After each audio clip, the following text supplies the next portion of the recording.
Hello Capricorn, Sun, Moon, Rising, and Venus signs. Kamusta kayo? Sana po nasa mabuti kayong kalagayan. Welcome back po sa Star Tarot. Kung bago kayo dito, welcome din kayo. Thank you for your support. I truly appreciate it. God bless you all. Capricorn, paunang mensahe ninyo ay Eight of Summer. Ayan. So, Eight of Summer, this is a departure energy. No? So, ibig sabihin na meron kayong desire to leave something or someone behind you. No? At naiisip siguro ninyo to, nararamdaman ninyong iwanan ng sitwasyon or yung tao because you know na it's time for you to move on na. Kasi maybe there's nothing there anymore for you to grow. Wala ng advancement, walang lugar na para maging masaya ka, 'di ba? Kung dati, oo, naging masaya ka sa sitwasyon na 'to, naging fulfilled ka, contented, but everything evolves, no? It's understandable kasi lahat naman nag-evolve. Lahat tayo nagbabago, even yung mga dreams natin, even yung mga pag-uugali natin, yung personality natin, 'di ba? Paminsan meron talagang pagbabago, no? Although hindi naman lahat nagbabago, kunyari pag-uugali natin, hindi naman lahat binabago natin, 'di ba? But at some point, merong isa, dalawang binabago natin about ourselves, no?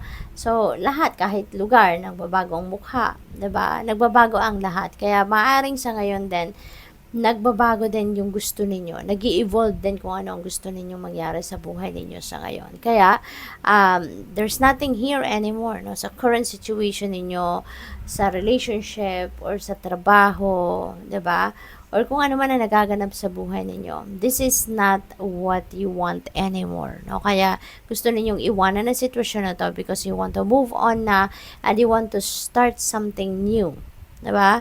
Gusto ninyo na gawin ang bagay siguro na hindi lang para kumita kayo ng pera, hindi lang para sa ikakabuti ninyo, or hindi lang para kumita kayo ng pera para lang sa inyo, but also gusto ninyong gumawa ng mga trabaho or gusto ninyong magtrabaho na makakatulong din kayo sa iba at the same time. 'Di ba? Yung hindi lang kayo makikinabang kundi ang ibang tao rin. Yung ganon. And it feels like to me na kung saan kayo papunta, where you are heading right now, ano man ang direction na gusto mong tahakin sa ngayon, magiging masaya ka dyan. No? Kasi malaking desisyon ito na gagawin mong pag-alis sa sitwasyon na to or sa relationship na to. 'Di ba? At hindi ka dyan aalis kung hindi ka sigurado, no, na magiging mas mabuti ang pupuntahan mo. We have Two of Summer. Wow, napakaganda nito. This is relationship, no? This is love life na pwedeng mabuo rito. Baka kung single pa kayo, no, baka ano kayo ngayon, baka makikilala ninyo ngayon yung inyong twin flame, 'di ba? Yung inyong soulmate. Baka ngayon makilala mo ngayon yung ano ninyo, yung person ninyo, pwedeng ganon. Pwede rin naman na nasa relationship na kayo and maybe you are going to level up your commitment with your person. Pwede rin na kung nasa relationship na kayo, pwedeng nagkaroon kayo ng hindi pagkakaintindihan with your person, karoon kayo ng away, yung ganon. And now, pwedeng magkakabati na kayo, magkakaayos na kayo, no? So, what else? We have renewal.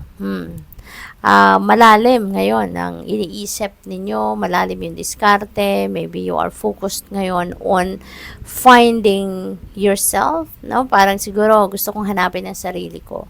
'Di ba? Mas malalim ngayon ang siguro awakening na nangyayari kay Capricorn sa ngayon. Kaya pwedeng hinahanap ninyo dito yung deeper meaning of life. Kaya siguro kayo gusto nang mag-move on kasi gusto mong hanapin ang deeper meaning of life. You want to find your purpose. You want to find your mission. Yung ganon, no? So, napaka ganda. What else? We have Ten of Autumn. Wow, happy family, masayang pamilya, napakaganda. No, pagdating sa pamilya, ang iba sa inyo, maaaring meron na kayong contentment, no?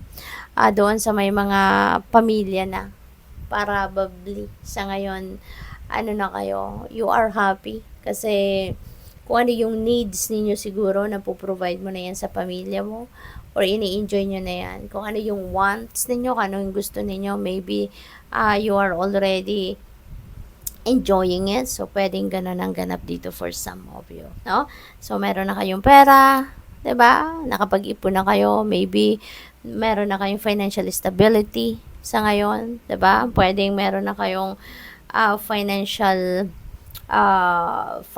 future na talagang na-establish nyo na. So, masaya, no? At maganda, 'di ba?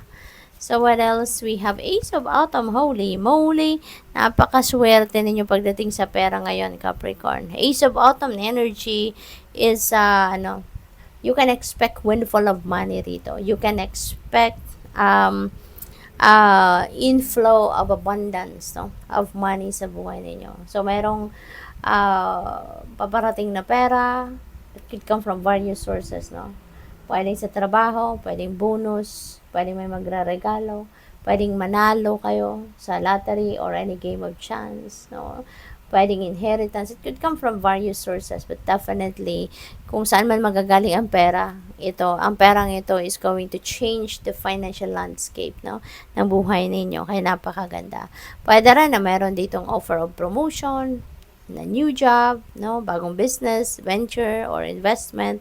So, maaaring may mga ganong opportunity din sa inyo.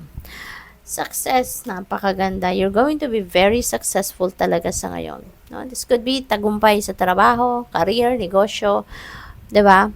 So, pwedeng mabigyan kayo dito talaga ng promotion. Pwedeng mabigyan kayo ng pay raise, financial reward, special recognition, yung mga ganon. Kaya, napakagaling ng energies na to, no? Napakaganda. So, good luck sa'yo, Capricorn. Swerte ninyo sa ngayon. Thank you for watching.